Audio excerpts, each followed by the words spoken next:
So I just finished watching DPW's title fight in Vegas, and walking away from it, I pretty much felt genuinely good. Not overwhelmed, not underwhelmed, just that rare, satisfying middle ground where a show promises something and actually follows through. And compared to how wild and hit or miss Mania weekend can be, this one felt like a win the second it ended. The pacing here was honestly one of the show's biggest quiet victories.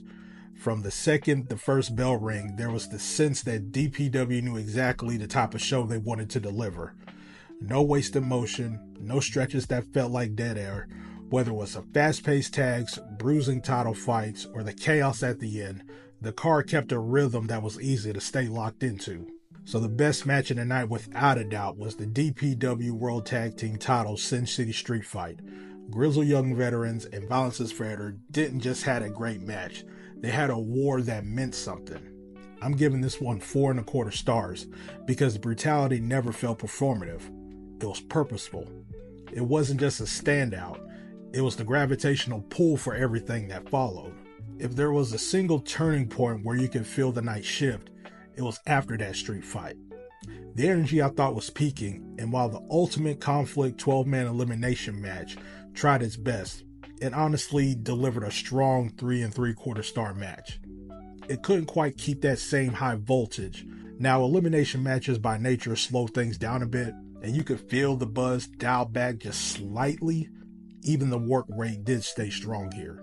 One of the biggest personal highlights for me was the DPW national title match between LeBron Cozone and Leon Slater. I had this right at 3.75 stars.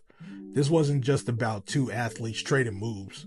It was about Slater trying to break into that next level and Cozone holding his ground as the established champion. And Slater didn't walk out with that belt, but he walked out feeling like a bigger deal. And sometimes that's the bigger win. Now, the middle card quietly played its role really well. The opener with Masha Slamovich and Queen Aminata taking on Magenta here kicked the night off strong. A lively match I rated at 3.25 stars. It got the crowd invested immediately. Then you had Laredo Kid and Ray Horace taking on Eris and Beast Mortos, which I thought was pure fun. No deeper meaning, just high-flying action with some real snap to it. And I gave it a well-deserved 3.5 stars. Now, if I had to point out a soft spot, it would be the DPW Women's World Title Proving Ground match between Takumi Ohara and Danny Luna.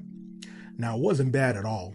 I rated this one 2.75 stars, but it felt more like a nice exhibition than a real statement match.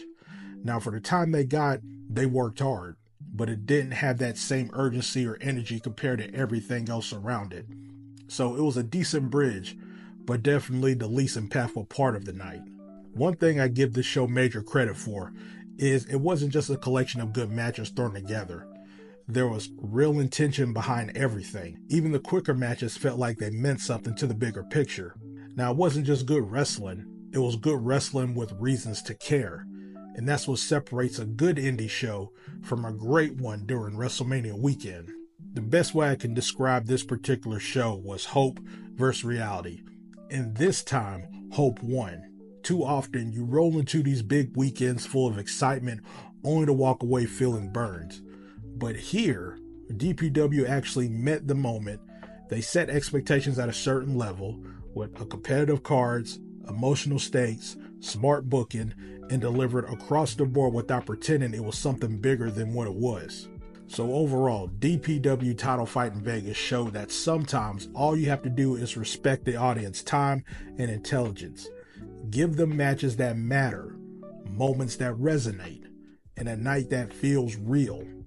I'm giving this show an 8.0 out of 10. And in a weekend full of overhyped, undercooked cards, that's not just a win, that's a statement.